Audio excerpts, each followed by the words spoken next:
आज की मुरली है 3/4/2023।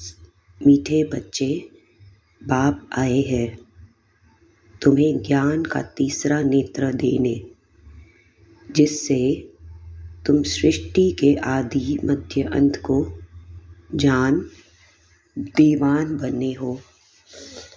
बाबा कह रहे कि जब तीसरा नेत्र आता है तो हम अपने सारे जन्मों का हिसाब देखते हैं कि कितने शरीर धारण किए, कितने रिश्तों में, कितने संबंधों में गए।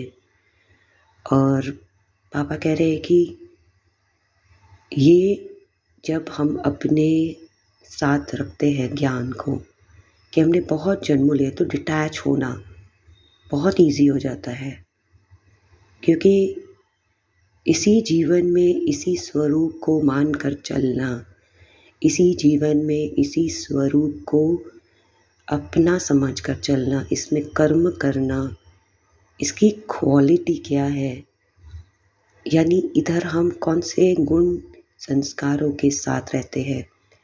हम अपने आप को ऐसा देखें कि आगे भी अनेक जन्मों का प्रारब्ध हमारे कर्मों अनुसार हुआ।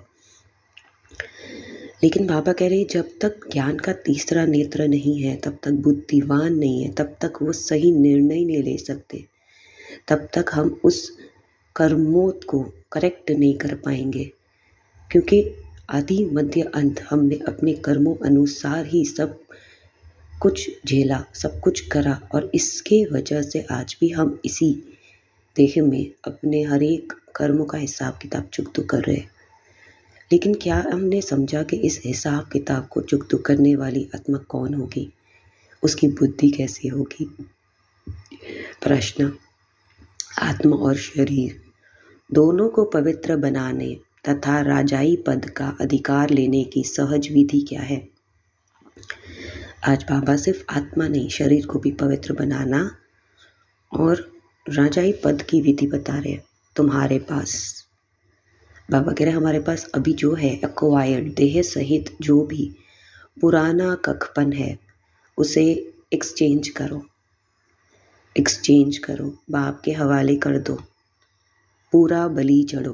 बाबा कह रहे जो पुरानी मत भी है, पुरानी आदतें हैं, वो सब सरेंडर कर दो, बाबा को हवाले करते, और नई ली जो श्रीमत अनुसार है।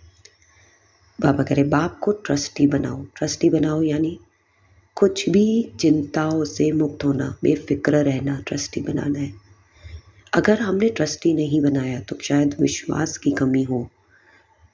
तो बाबा कहते हैं श्रीमत पर चलते रहो, श्रीमत पर चलने को कहा है। तो आत्मा और शरीर दोनों पवित्र बन जाएंगे, राजाई पद प्राप्त हो जाएगा। जनक भी बलि चढ़ा तो उनको जीवन मुक्ति मिली, लेकिन जीवन मुक्ति जीवन से मुक्त होकर नहीं मिलती। इसी जीवन में हमें जीवन जीते हुए अपने इस पुराने कखपन की बलि चढ़ाएंगे, तब वो जीवन मुक्त कहेगा। तुम बच्चे भी बाप को वारिस बनाओ तो 21 जन्म का अधिकार मिल जाएगा। बाप को भी वारिस बनाओ, यानी बच्चे का रस संबंध। गीत है नयनहीन को राह दिखाओ प्रभु। ओम शांति। बच्चों ने गीत सुना, यह भक्त भगवान को पुकारते। देखो वो कह रहे नयनहीन, यानी जिन्हें कोई रास्ता दिखाई नहीं दे रहा कि कैसे इससे निकला जाए। वो गाना भगवान को पूरा ना जानने के कारण मनुष्य कितना दुखी है, कितना माथा मारते हैं। भक्ति मार्ग में सिर्फ इस जन्म की बात नहीं, जब से भक्ति मार्ग शुरू तब से धक्के खाते रहते। भक्त में ही पूज्य देवी देवताओं का राज्य था, जिसको स्वर्ग सचखंड कहा जाता है। बाबा कह रहे सचखंड उसे कहा जाता है जब आत्मा बहुत ही फ्री है, उसे पता है कि वो मतलब अपने कर्मों की इतनी शुद्धता में।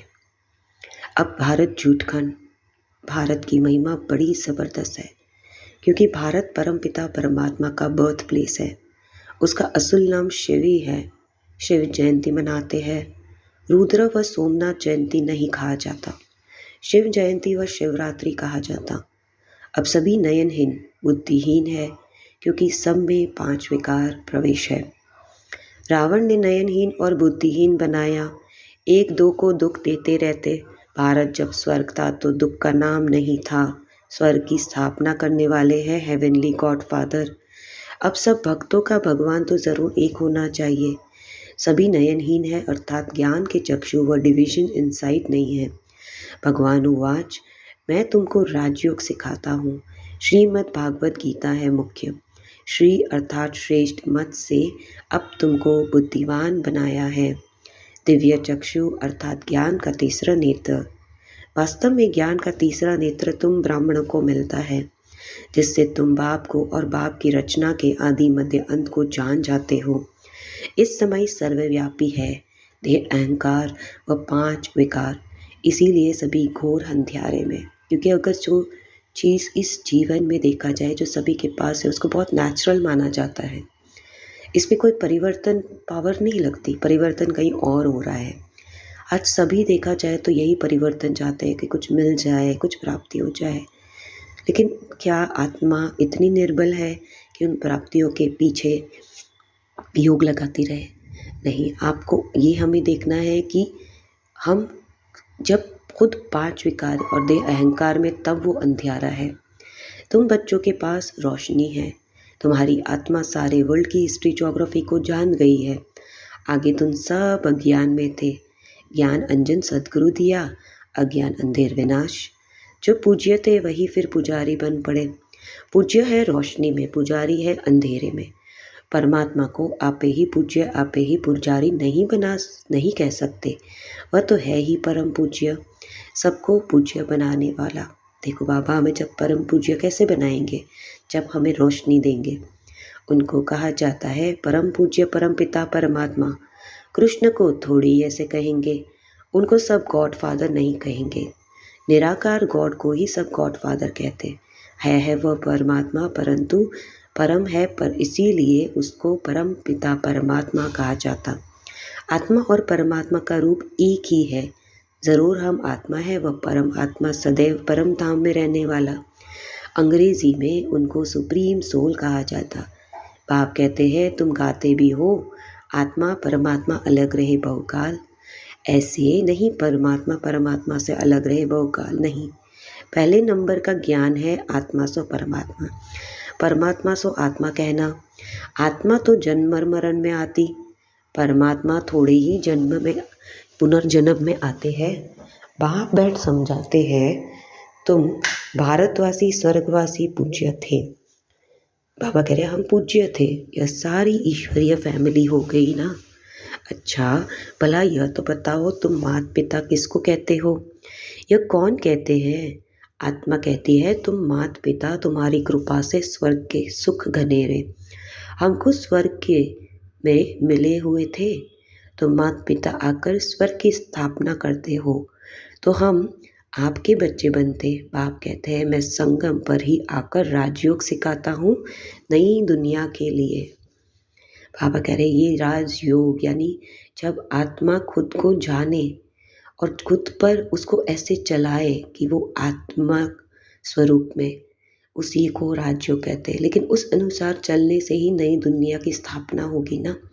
बाप आकर समझाते तुम मुझे भूल गए हो, मेरी तो शिव जयंती भी भारत में मनाते हो, गाया भी जाता है शिवरात्रि। कौन सी रात्रि? यह ब्रह्मा की बेहद की रात। संगम पर आकर रात से दिन अर्थात नर्क से स्वर्ग बनाते। शिवरात्रि के अर्थ का भी कोई को पता नहीं। भगवान है निराकार। मनुष्य को तो 21 जन्म 22 जन्म शरीर के नाम बदलते। परमात्मा कहते मेरा शारीरिक नाम ही नहीं, मेरा नाम शिव ही है। मैं सिर्फ बूढ़े वानप्रस्थ तन का आधार लेता हूँ। यह पूज्य था, अब पुजारी बना। शिव बाबा आकर स्वर्ग रचते। हम उनके बच्चे हैं तो ज़रूर हम स्वर्ग के मालिक होने चाहिए। वह शिव बाबा है ऊंचते ऊंच। ब्रह्मा विष्णु शंकर का पार्ट अपना अपना है, हर एक एक्टर का पार्ट अपना, हर एक आत्मा में अपना सुख का पार्ट नूंदा हुआ है।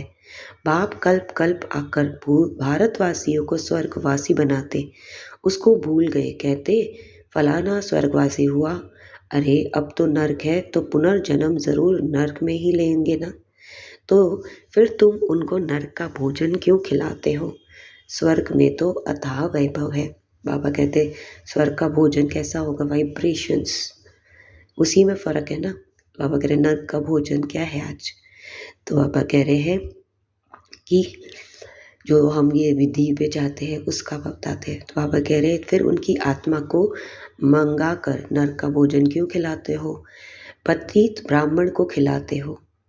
हाँ, पतित ब्राह्मण को खिलाते हो, प्याज आदि खिलाते, वहाँ थोड़ी ही यह होता। तो देखो भारत की क्या हालत हो गई। बाबा कह रहे देखो ये जो प्याज है ये सब क्या है? तमोगुणी है ये बाबा। भगवान उवाच, अब मैं तुमको ज्ञान का तीसरा नेत्र देता, तुम फिर से राजाओं का राजा बनेंगे। देवी देवताएं 84 जन्म भोग पूज्य से पुजारी बन गए। तुम जानते हो हम शिव बाबा के वारिस बने हैं।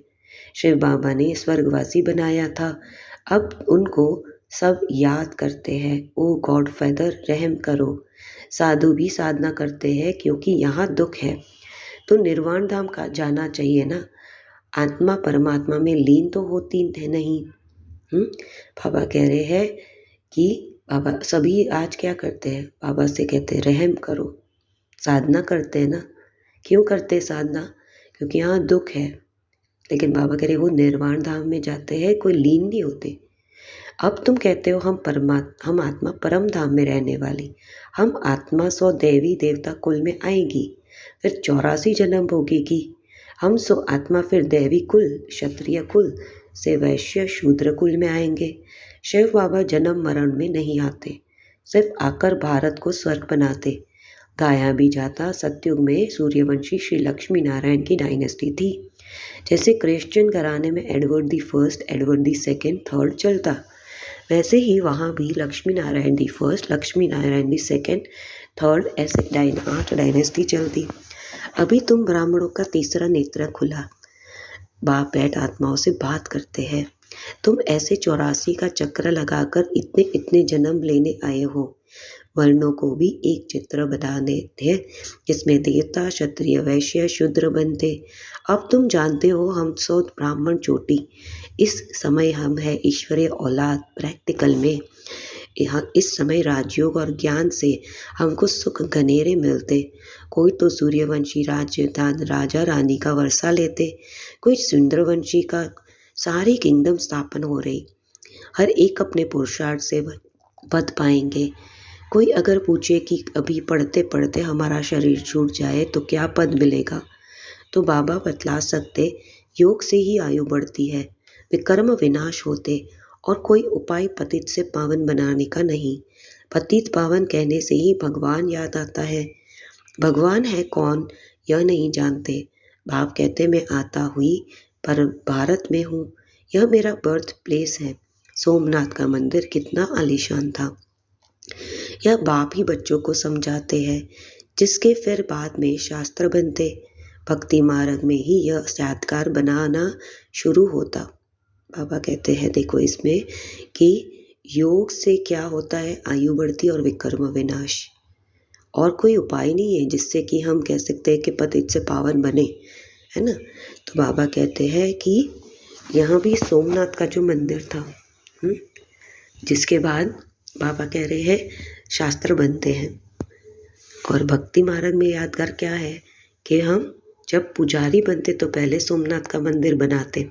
देखो हम कैसे कनेक्ट कर रहे हैं बाबा, कि जब हम पुजारी यानी हम भूल जाते तो पहले हमें ये जो थोड़ी थोड़ी स्मृतियाँ थी। भारत तो सतयुग त्रेता में बहुत साहूकार था, मंदिरों में अथाह धन था। भारत हीले तुल्य था, अब तो कंगाल कौड़ी तुल्य है। फिर बाप आकर भारत को हीले तुल्य बनाते। सारा झाड़ जड़ जड़ीबूत अवस्था को पाया हुआ है। बाप कहते अपनी शक्ल तो देखो। लक्ष्मी नारायण को वरने लायक हो। नारद की कहानी है ना, पतित आत्मा पवित्र लक्ष्मी अथवा नारायण को कैसे वर सकेगी। विकार में गया तो फिर पासपोर्ट कैंसिल हो जाता। अपने आप को देखा जाता कि हम ऐसा पुरुषार्थ करते हैं जो बाबा मम्मा के कद नशीन बन सकते। यह है ही पतित दुनिया, पवित्र है मुख्य। अब तो ना हेल्थ ना वेल्थ को ना हैप्पीनेस, यह रूढ़ियाँ के पानी मिसाल राज्य इस पर भी दुर्योधन की कहानी शास्त्रों में है। दुर्योधन विकारी को कहा जाता। द्रौपदी कहती हमारी लाज रखो, यह द्रौपदियाँ है ना। बाप कितना अच्छी रीति समझाते। जितना बुद्धि योग पूरा लगा हुआ होगा तो धारणा भी होगी। पापा कह रहे जितना बुद्धि योग पूरा लगा हुआ होगा तो धारणा होगी। नॉलेज ब्रह्मचार्य में भी पढ़ी जाती है। बाप कहते गृहस्थ व्यवहार में रहते कमल फूल समान रहना, दोनों तरफ निभाना, मरना भी ज़रूर है। मरने समय मनुष्य को मंत्र देते। बाप कहते तुम सब मरने वाले हो, मैं कालों का काल सबको वापस ले जाने वाला हूँ, तो खुशी होनी चाहिए ना। फिर जो अच्छी रीति पढ़ेंगे वह स्वर्ग के मालिक बनेंगे, नहीं पढ़ेंगे तो प्रजा पद पाएंगे। यहाँ तुम आए हो राज्य पद पाने। यह पढ़ाई है, इसमें अंधश्रद्धा की बात नहीं। यह पढ़ाई है राजाई के लिए। जैसे उस पढ़ाई की एम ऑब्जेक्ट है बैरिस्टर बनेगा तो योग ज़रूर पढ़ाने वाला टीचर से रखना पड़ेगा। यहाँ तुम भगवान पढ़ाते तो उनसे योग लगाना है। बाप कहते हैं परम धाम बहुत दूर दूर से आता हूँ। परम धाम कितना ऊंचा, सूक्ष्म वतन से भी ऊंचा। वहाँ से आने में मुझे 1 सेकेंड लगता, उनसे तीखा और कुछ हो नहीं सकता। सेकेंड में जीवन मुक्ति देता। जनक का मिसाल है। अभी तो नर्क पुरानी दुनिया है, नई दुनिया स्वर्ग को कहा जाता। बाप नर्क का विनाश कराए स्वर्ग की स्थापना कराते। बाकी उनको सर्वव्यापी कहने से क्या मिलेगा, कुछ भी नहीं। बाप तो आकर स्वर्ग का मालिक बनाते। बाकी सभी आत्माएं शांति धाम चली जाएगी। आत्मा अमर है, उनको पाठ भी अमर मिला हुआ है। फिर आत्मा छोटी बड़ी कैसे हो सकती, आत्मा है ही स्टार, बड़ी छुट्टी हो ना सके। अब तुम God fatherly students, God father knowledgeful blissful है, वह तुमको पढ़ा रहे। तुम जानते हो इस पढ़ाई से हम 100 देवी देवता बनेंगे। तुम भारत की सेवा कर रहे हो। पहले पहले तो बाप का भान बनना है और जगह तो गुरु के पास जाते, उनके बनते अथवा उनसे अपना गुरु बनाते। यह तो है बाप, तो पहले बाप का बच्चा बनना पड़े। बाप बच्चों को अपनी जायदाद देते। बाप कहते हैं बच्चे तुम एक्सचेंज करो, तुम्हारा ककपन सारा हमारा, सब कुछ तुम्हारा। देह सहित तो जो कुछ भी है सब कुछ मेरे को दो। मैं तुम्हारी आत्मा और शरीर दोनों को पवित्र बना दूंगा और फिर राजाई पद भी दूंगा। तुम्हारे पास जो कुछ है वह बलि पर चढ़ो, मुझे ट्रस्टी बनाओ, मेरी श्रीमत पर चलो। जनक राज्य भाग्य सहित बलि चढ़ा तो उनको जीवन मुक्ति मिली। बाबा यह सभी कुछ आपका है। बाप कहते मुझे वापस वारिस बनाओ। मैं 21 जन्म तुम्हें को वारिस बनाता हूँ, सिर्फ मेरी मत पर चलो। भल धंधा करो, विलायत जाओ, कुछ भी करो, सिर्फ मेरी मत पर चलो। खबरदार रहना, माया घड़ी घड़ी पिछाड़ेगी। विकर्म कोई नहीं करना, कदम कदम श्रीमत पर चलना है तो तुम श्रेष्ठ बनेंगे। बाप तो दाता है, सिर्फ तुमको ट्रस्टी बनाते। कहते भी है यह बच्चे धन आदि सब भगवान को दिया हुआ। अब भगवान कहते मुझे दो, मैं एक्सचेंज करता हूँ, मैं प्रतिज्ञा करता हूँ। श्रीमत पर चलने से तुम ऐसा श्रेष्ठ बनाऊंगा। यह है राजयोग। यह लक्ष्मी नारायण की भी इस राजयोग से ऐसे बने। बिड़ला जिसने लक्ष्मी नारायण का मंदिर बनाया वह खुद नहीं जानते कि लक्ष्मी नारायण इतने धनवान कैसे बने। अब बाप समझाते यहाँ के गरीब वहाँ साहूकार बनेंगे और साहूकारों का सब मिट्टी में मिल जाएगा। अच्छा, मीठे मीठे सिखलते बच्चों प्रति माता पिता बाप दादा का याद प्यार और गुड मॉर्निंग। रूहानी बाप की रूहानी बच्चों को नमस्ते। हम रूहानी बच्चों की रूहानी बाबा को नमस्ते। धारणा, माता पिता के गद्दी नशीन बनने के लिए पवित्रता की धारणा करनी, दोनों तरफ निभाते हुए पढ़ाई पर पूरा ध्यान देना। बाबा कह रहे माता पिता की गद्दी में हमें बैठना है, तो कौन सी धारणा चाहिए, पवित्रता, और दोनों तरफ निभाना है। पढ़ाई पर पूरा ध्यान देना, कोई भी विक्रम नहीं करना, बहुत खबरदार हो, श्रीमत पर चलते रहना, ट्रस्टी ज़रूर बनना है। वरदान। अपने मस्तक बीच सदा भाव की स्मृति इमर्ज रखने वाले मस्तक मणि भव। मस्तक मणि अर्थात जिसके मस्तक में सदा भाव की याद रहे, इसी को ही ऊंच स्टेज कहा जाता।